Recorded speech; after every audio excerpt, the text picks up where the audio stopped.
자, 어제 이명박 전 대통령의 첫 재판이 있었습니다. 호송차에서 나온 이 전 대통령의 모습, 수갑도 차지 않았었고요. 수임번호 표찰도 없는 정장 차림이었습니다. 박 전 대통령 때와는 많은 차이가 있었던 것 같아요. 네, 박근혜 전 대통령에 비해서 이제 수갑이나 포승줄을 차고 있지 않은 모습을 봤었는데요. 이래서 혹시나 이명박 전 대통령이 어떤 특혜가 있었던 것이 아니냐라고 생각할 수가 있는데 그것은 아니었고요.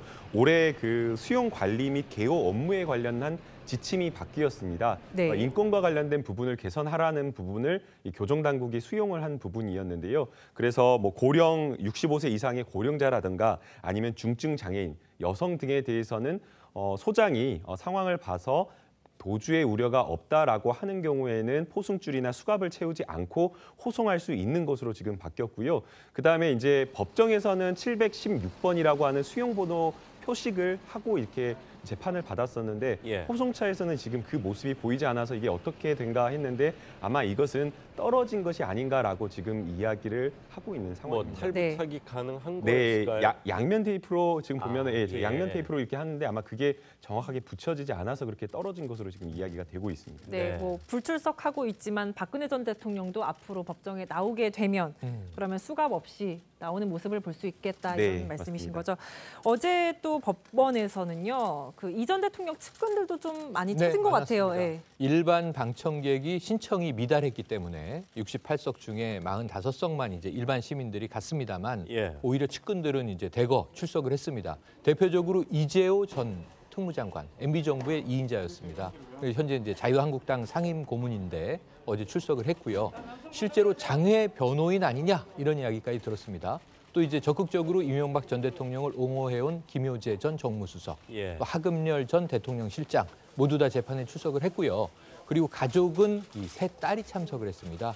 주연, 승연, 수연 이렇게 이제 세 명이 이제 그 방청석에서 모습을 보여서 이명박 전 대통령 방청석에 있는 측근들과 눈인사도 나누고 계속 이제 뭔가 적극적으로 의사를 주고받는 듯한 모습을 보여서 아마 방청석에 있는 측근들은 이 전 대통령의 첫 재판에는 크게 힘이 되지 않았나 이런 또 추정이 가능해 보입니다. 네, 어제 이 전 대통령은 뭐 또 12분가량 입장문을 꺼내서 읽기도 했잖아요. 어떤 내용이었죠? 이명박 전 대통령이 아까 호송차에서 내리면서 이 노란색, 레몬색 같은 이 봉투, 서류 봉투를 들고 내렸었는데요. 아마 본인이 직접 이 구치소에서 작성한 것으로 보입니다. 이 입장문을 재판부에 발언을 할 수 있는 기회를 얻어서 이야기를 했었는데요. 서서 이명박 전 대통령이 이야기를 하려고 하자 재판부에서 앉아서 해도 된다라고 고지를 했음에도 불구하고 이명박 전 대통령은 12분가량 꼿꼿하게 서서 마치 연설을 하는 듯하게 아주 굉장히 감정 어린 호소를 했다라고 합니다. 내용을 보게 되면 먼저 지금 가장 혐의를 많이 받고 있는 뇌물과 관련된 부분에 있어서는 검찰의 공소 사실 자체를 믿을 수가 없다라고 하면서 강하게 부인을 한 상황이었고요. 그다음에 이건희 전 대통령에 대한 사면에 대해서도 이야기를 했었는데 이 사면이 어떤 다른 의도, 이건희 회장이죠. 네. 이건희 회장에 대한 사면에 대한 이야기도 했었는데 이 부분도 어떤 다른 의도, 뭐 뇌물을 받고 하거나 아니면 다른 의도가 있었던 것이 아니라 오로지 평창 올림픽을 뭔가 유치하고자 하는 그런 어떤 취지에서 국가적인 어떤 발전을 위해서 IOC 위원이었던 이건희 회장을 그런 어떤 부분을 고려한 것이다라고 이야기를 했었고요.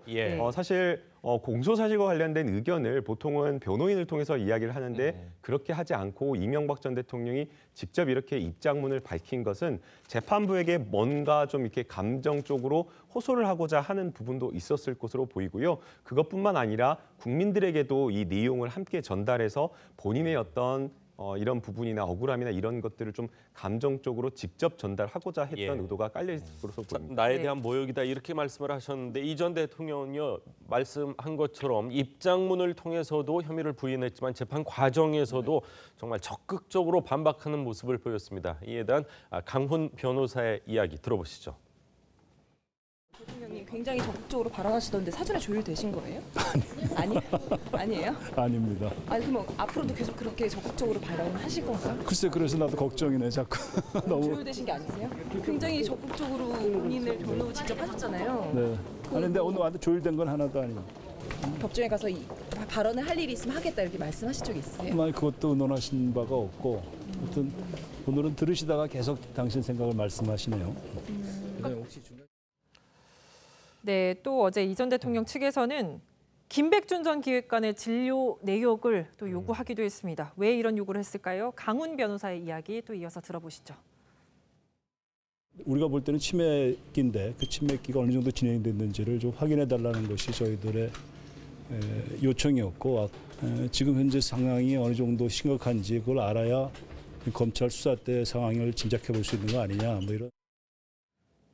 만약 진짜 치매라면 진술의 신빙성 확 떨어지겠네요. 네, 참 좀 특이하다고 볼 수가 있는데요. 이명박 전 대통령이 이번에 검찰이 제출한 증거 중에서 이 진술 증거는 모두 동의를 했습니다. 그러니까 법정에 이 사람들을 불러서 다투지 않겠다라고 한 것인데요. 공소 사실을 부인하기 위해서는 사실상 이 모든 어떤 그 진술을 한 진술 증거에 대해서 다 부동의해서 사실은 법정에서 불러서 증인신문하며 다투는 게 일반적입니다. 그렇게 하지 않았다라는 점에서 이명박 전 대통령이 아마 본인과 관련된 여러 지인들, 공범들의 진술이 법정에서 핵심적인 어떤 진술이나 이런 것들이 기사나 보도를 통해 나가는 것을 원하지 않았던 것으로 보이고요. 그럼에도 불구하고 이 김백준 전 기획관 같은 경우에는 굉장히 핵심적인 진술을 했기 때문에 그렇죠. 법정에서 불러서 다투지는 못한다고 하더라도 다른 방법, 예컨대 진료 기록을 통해서 뭔가 병이 있어서 제대로 된 진술을 한 것이 아니고 검찰의 어떤 유도신문이나 이런 것에 의해서 진술을 한 것이다라고 이렇게 우회적인 방법으로 다투려고 지금 하는 것으로 보입니다. 이제 재판이 시작됐으니까 과연 어떤 결론이 날지도 계속해서 지켜보도록 하겠습니다.